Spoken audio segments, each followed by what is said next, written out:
সুপ্রিয় শিক্ষার্থীরা, Shimul memorial Naushad school and কলেজের অনলাইন ক্লাসে সবাইকে স্বাগতম।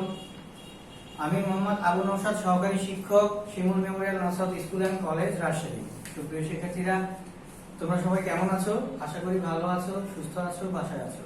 করোনাকালীন এই সময়ে অবশ্যই আমাদের কিছু বিধিনিষেধ মেনে চলা উচিত এবং আমরা তা মেনে চলবো। আমাদের অবশ্যই বারবার হাত ধুতে হবে, পুষ্টিকর খাবার খেতে হবে এবং প্রয়োজন ছাড়া আমরা বাড়ির বাইরে যাব না। যদি বাড়ির বাইরে যাই তাহলে অবশ্যই মুখে মাস্ক পরিধান করে আমরা বাড়ির বাইরে অবস্থান করব।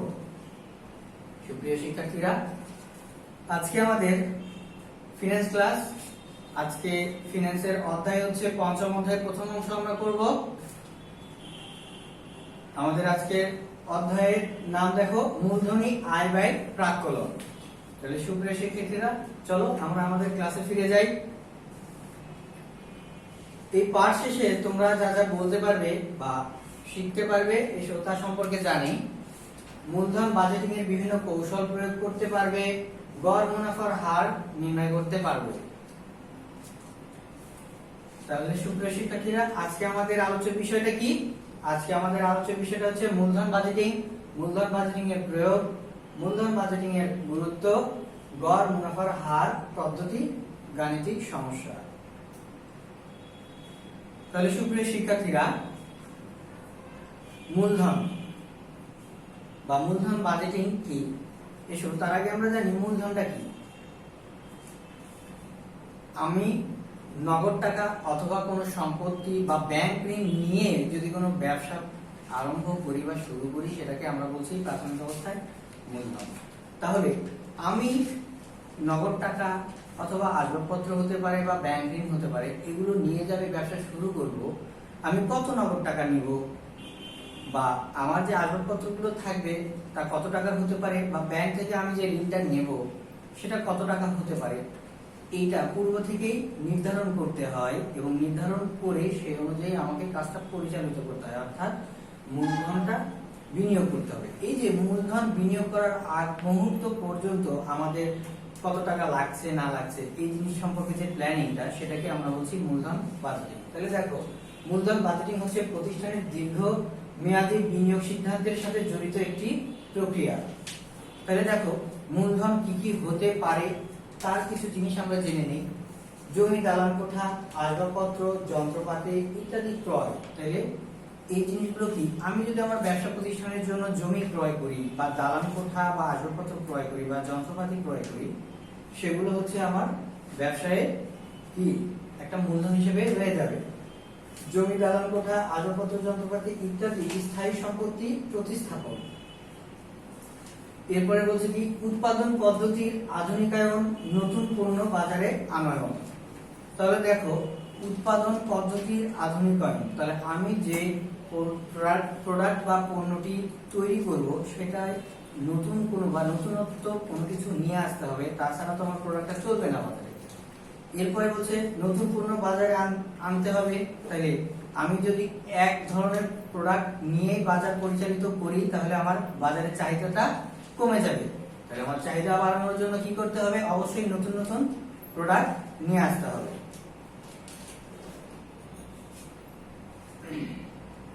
এরপরে আসি প্রিয় শিক্ষার্থীরা, দেখো, মূলধন বাজেটিং এর কিছু গুরুত্বপূর্ণ বিষয় হচ্ছে আয় বলতে বিক্রয় হতে অর্জিত অর্থ বোঝায়। তাহলে আয় আমরা কি বলছি?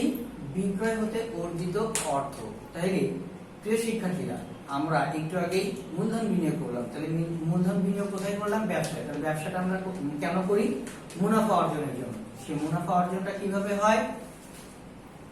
প্রোডাক্ট তৈরি করার পরে আমি সেটা বাজারে বিক্রি করব, তাই না? বাজারে বিক্রি করার ফলে আমার কি হচ্ছে? বিক্রয় হতে একটা অর্থ আসছে, সেই অর্থটাই আমার কি? অর্জিত অর্থ বা আয়। এরপরে দেখো, ব্যয় বলতে কাঁচামাল ক্রয়, বিক্রয় খরচ এবং অপচয় সহ অন্যান্য খরচকে বোঝায়।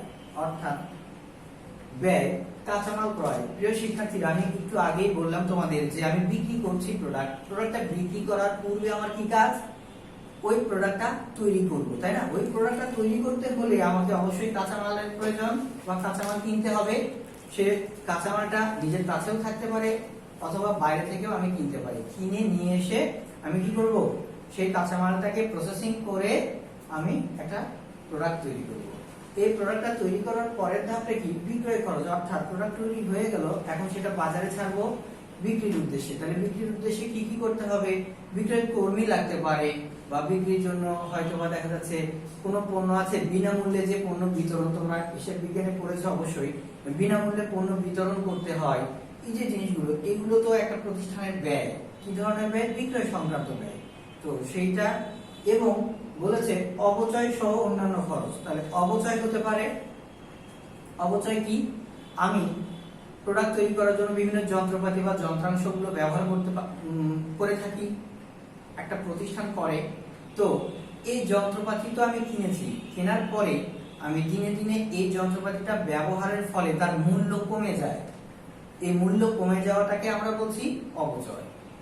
এরপরে আসি অন্যান্য খরচ। অন্যান্য খরচ হতে পারে সেটা অফিস ভাড়া, বিদ্যুৎ বিল, বা শ্রমিকের মজুরি হতে পারে, বা বেতন হতে পারে। এই যে কাজগুলো, এই সকল কিছু মিলিয়ে যেটা, সেটা হচ্ছে ব্যয়। তাহলে দেখো, আয় থেকে ব্যয় বাদ দিলে মোট মুনাফা পাওয়া যায়। তাইলে আয় থেকে ব্যয় বাদ দিলে মোট মুনাফা পাওয়া যায়। তাইলে মোট ক্ষতি কিভাবে হয়?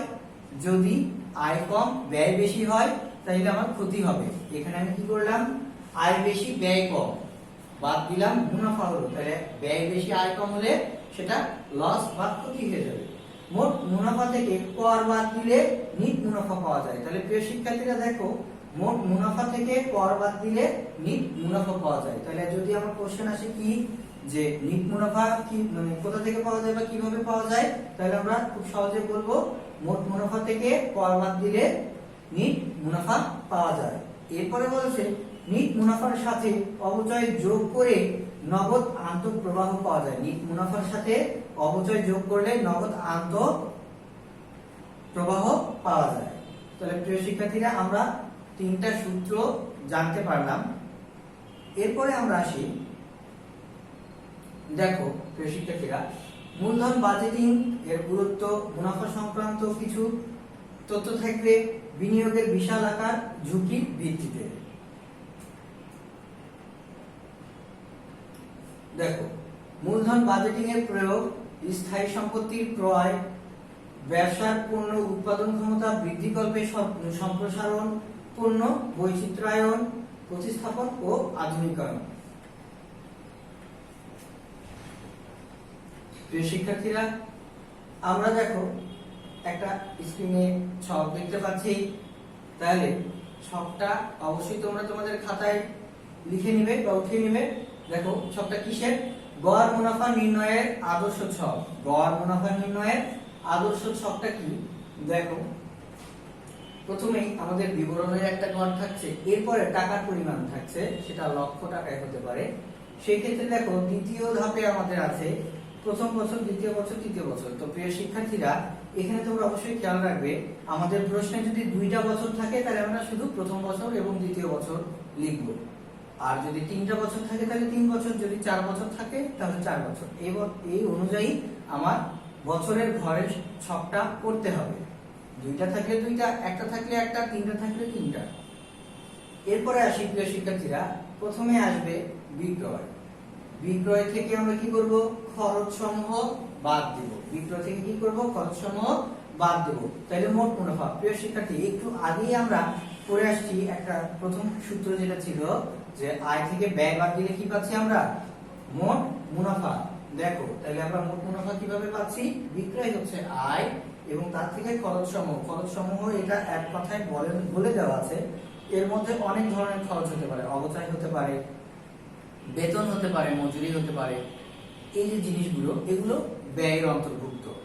তাহলে বিক্রয় হচ্ছে আয়, তাই তার থেকে আমরা ব্যয় বাদ দিলে মোট মুনাফা পাবো। মোট মুনাফা থেকে আমরা আয় কর বাদ দেবো বা কর বাদ দেবো। আমরা দ্বিতীয় ধাপে পেয়েছিলাম প্রিয় শিক্ষার্থীরা, যে মোট মুনাফা থেকে কর বাদ দিলে আমরা কি পাচ্ছি? নিট মুনাফা। তাহলে দেখো, তোমরা অবশ্যই খেয়াল রাখবে অঙ্কটি করার সময়, আমরা একটু খেয়াল রাখবো, খরচও বাদ দিতে হচ্ছে, করও বাদ দিতে হচ্ছে। যদি আমরা একসাথে কাজটা করি তাহলে কিন্তু আমাদের অঙ্কটা মিলবে না। অর্থাৎ যেটা কর, সে করের টাকাটা আসবে না। করের টাকাটা নির্ণয় করতে হবে কিভাবে? এই যে দেখো, বিক্রয় থেকে খরচটা বাদ দিয়ে যে মোট মুনাফা বের হলো, মোট মুনাফার উপরে এইখানে যে টাকাটা বের হবে তার উপরে একটা পার্সেন্টেজ বলে দেওয়া থাকবে, সেটা হতে পারে 5%, 10% বা 15%। সেই পার্সেন্টটা করলে আমরা করের পরিমাণ পেয়ে যাব এবং সেই করটা প্রত্যেকটা বছর থেকে বাদ দিতে হবে। বাদ দিলে যেটা পাবো সেটাই হচ্ছে নিট মুনাফা। তাহলে প্রিয় শিক্ষার্থীরা, আমরা সূত্রটি দেখলাম। এখন এই সূত্রের ভিত্তিতে আমরা একটা অঙ্ক বা গাণিতিক সমস্যার সমাধান করব। এসো আমরা জিনিসটা দেখি। তাহলে দেখো প্রিয় শিক্ষার্থীরা, স্ক্রিনে আমাদের একটা প্রশ্ন দেখা যাচ্ছে কি, মিস্টার সুমন 4 বছর মেয়াদী একটি প্রকল্পের কাজ শুরু করেছেন। প্রকল্প মাইশা এর বিনিয়োগ 1.5 মানে 1.5 কোটি টাকা। তাহলে দেখো পূর্বানুমান বিক্রয়, দেখো পূর্বানুমান বিক্রয় একটা পূর্বের বিক্রি করেছে, সে আনুমানিক বিক্রি করেছে কি, দেখো 5। তাহলে প্রথম বছরে 170 লক্ষ টাকা, দ্বিতীয় বছরে 80 লক্ষ টাকা, তৃতীয় বছরে 120 লক্ষ টাকা, চতুর্থ বছরে 150 লক্ষ টাকা। তাহলে প্রিয় শিক্ষার্থীরা দেখো, চলতি খরচ বলেছে কি বিক্রয়ের 35%। তাহলে বিক্রয় কত করেছি, তার 35%। অবচয় দেয়া আছে 25 লক্ষ টাকা, স্থায়ী খরচ কত 40 লক্ষ টাকা, কর হার 20%। প্রিয় শিক্ষার্থীরা, আমি একটু আগে তোমাদেরকে বলে দিলাম যে আমাদের কর যেটা থাকবে সেটা পার্সেন্ট আকারে দেয়া থাকবে, দেয়া আছে। এছাড়া চলতি খরচ বলেছে বিক্রয়ের 35%। এখন 4টা বছর দেয়া আছে, দেখো 4টা বছর অর্থাৎ 170 লক্ষ টাকার 35% আগে করব, তারপরে 80 লক্ষ টাকার 35%, 120 লক্ষ টাকার 35%, 150 লক্ষ টাকার 35%। তাইলে এই প্রথম 4টা বছরে যে অ্যামাউন্টটা দেয়া আছে সেটা হচ্ছে সব বিক্রয়। তাহলে প্রিয় শিক্ষার্থী, আমি তোমাদেরকে বলে দিয়েছিলাম বিক্রয় কি আয়। এরপরে কি আয় থেকে আমরা কি করব, ব্যয়গুলো বাদ দেব। এসো তাহলে আমরা এখানেই জেনে নেই আগে ব্যয়গুলো কি কি। চলতি খরচ একটা ব্যয়, অবচয় একটা ব্যয়, স্থায়ী খরচ একটা ব্যয়। তাহলে এই 3টা ব্যয় আমি কি করব, প্রত্যেকটা বছর থেকে বা প্রত্যেকটা বছরের বিক্রয় থেকে আগে বাদ দিব। বাদ দেওয়ার পরে যে টাকাটা আসবে সেটা হচ্ছে মোট লাভ। সেই মোট লাভের উপরে 20% করলেই আমার প্রত্যেক বছরের করের পরিমাণ নির্ণয় হবে। সেই করটা মোট লাভ থেকে বাদ দিলেই নিট লাভ আমরা পেয়ে যাব। তাহলে এসো আমরা সমাধানটা দেখি। প্রিয় শিক্ষার্থীরা দেখো, প্রথম বছর, দ্বিতীয় বছর, তৃতীয় বছর, চতুর্থ বছর দেয়া আছে। বিক্রয়ের পরিমাণ দেখো লেখা আছে, আমরা কিন্তু আগের পেজেই দেখলাম, তোমরা ভালো করে খেয়াল করবে। 170, 80, 120, 150। তাহলে এই চারটা জিনিস কি, এটা প্রথম বছরের বিক্রয়, এটা দ্বিতীয় বছরের বিক্রয়, এটা তৃতীয় বছরের বিক্রয়, এটা চতুর্থ বছরের বিক্রয়। তাহলে দেখো বিক্রয় লেখা আছে বিবরণের ঘরে, বিক্রয়টা আমি লিখে ফেললাম। এরপরে আমি এখানে ব্র্যাকেটের মধ্যে মাইনাস চিহ্ন দিলেও হবে বা বাদ এই কথাটা লিখলেও হবে। দিয়ে চলতি খরচ বিক্রয়ের 35%। তাহলে এই বিক্রয়ের 35% যদি তোমরা ক্যালকুলেশন করো বা ক্যালকুলেটরে করো, তাহলে দেখবে এই অ্যামাউন্ট গুলো চলে আসবে। তাহলে এটা আমি কি করব, বাদ দেব। প্রিয় শিক্ষার্থীরা, এখানে আমি বিয়োগ চিহ্ন দিলেও হবে বা এখানে বিয়োগটাকে আমরা কি করব, আমরা অ্যাকাউন্টিং এ শিখেছি বিয়োগটাকে আমরা কি করি, ফার্স্ট ব্র্যাকেট দিয়ে আবদ্ধ করে দিই। এই যে দেখো বিয়োগটাকে আমরা ফার্স্ট ব্র্যাকেট দিয়ে আবদ্ধ করে দিই, এইভাবে দিলেও হবে। এরপরে আসি অবচয়। তাহলে অবচয় করব আমরা, দেখো অবচয়ের পরিমাণ দেয়া আছে 25 করে। এরপরে বলছে কি স্থায়ী খরচ 40। এরপরে দেখো করযোগ্য মুনাফা, দেখো করযোগ্য মুনাফা কি করব, আমাদের কত হবে। তাহলে সুপ্রিয় শিক্ষার্থী, আমরা করযোগ্য মুনাফা বা মোট মুনাফা পেতে পারি কিভাবে, এই যে দেখো বিক্রয় থেকে আমরা 1, 2, 3 এই 3টা অ্যামাউন্ট, প্রত্যেকটা ঘরের 3টা অ্যামাউন্ট আমরা কি করব, বাদ দিব। অর্থাৎ এই ঘরের এই 3টা অ্যামাউন্ট বাদ দিলে কত থাকছে অবশিষ্ট, এটা। এই ঘরে 80 থেকে এই 3টা অ্যামাউন্ট বাদ দিলে মাইনাসে চলে আসছে। এই ঘরেও তাই, এই 3টা অ্যামাউন্ট বাদ দিলে 13 থাকছে, এখানে 32.5। এখন দেখো এই 45.5 মাইনাস 13, 32.5 এইগুলো কি হলো, মুনাফা হলো, তাই না। এখন আমরা কি কর নির্ণয় করব। প্রিয় শিক্ষার্থীরা, তোমরা অবশ্যই আগেও জেনেছো, এখন আমি আবারও বলছি, যে বছরগুলিতে লস হয়ে যাচ্ছে, অর্থাৎ যেখানে মাইনাস আসছে সে বছরে সেটা কি লাভ হচ্ছে না, লাভের বিপরীত, অর্থাৎ লাভ থাকলে প্লাস হতো বা মুনাফা হইলে প্লাস হতো, তাহলে এখানে মাইনাস আছে, তাহলে কি হলো, এটা লস বা ক্ষতি হয়ে গেল। তাহলে যে বছরে ক্ষতি হবে সেই বছরে কখনোই আমার কর দিতে হয় না, কর দিতে হবে না। তাহলে কোন বছরগুলোতে আমরা কর দেব বা ট্যাক্স দেব, দেখো যে বছরগুলোতে আমার লাভ হবে সেই বছরগুলোতে আমি কর দেব। তাহলে দেখো এইটার উপরে 20%, এইটার উপরে আর এইটার উপরে, দেখো 20% করলে এই অ্যামাউন্টটা আসে। যেহেতু দ্বিতীয় বছরটা আমার লস, সেহেতু এখানে কোনো কর দিতে হবে না। তাহলে এখন দেখো এই 45.5 থেকে এটা বাদ দিতে হবে, করের টাকা বাদ দিতে হবে। আমরা প্রত্যেকটা সেক্টরে বাদ দিয়ে দেখলাম, যেহেতু এই বছরে কর ধরেই নি, তাহলে লস যা ছিল তাই থাকছে। তাহলে প্রিয় শিক্ষার্থীরা, আমাদের অঙ্কটা ভালোভাবে সলভ করা হয়ে গেল, অবশ্যই তোমরা এটা বুঝতে পেরেছো। এরপরে আসি আমরা, দেখো এখানে প্রিয় শিক্ষার্থীরা গড় মুনাফা কিভাবে আমাদের যে 4টা বছরে করটা বাদ দেওয়ার পরে যেটা আসছে সেটা আমরা এখানে লিখবো। দেখো সেটা আমরা এখানে লিখলাম। এখন নিচে কি লিখবো, ভাগ বছরের সংখ্যা, কয় বছর, 4 বছর। তাহলে আমাদের অ্যামাউন্টটা চলে আসবে।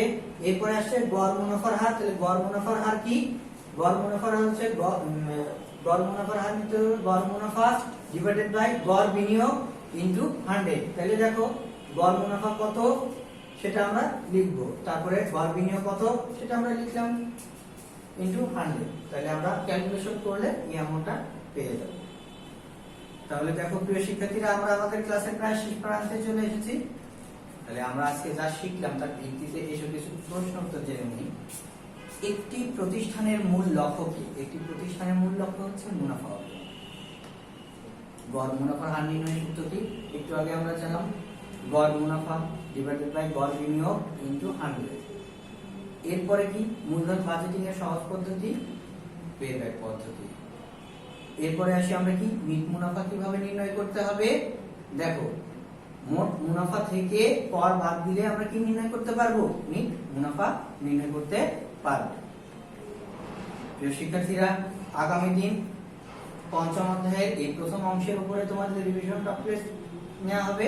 তোমরা অবশ্যই উক্ত অংশটি বাসায় যথাযথভাবে চর্চা করবে। সবাইকে শারদীয় শুভেচ্ছা, সবাই ভালো থাকবে, সুস্থ থাকবে। আগামী ক্লাসে দেখা হবে।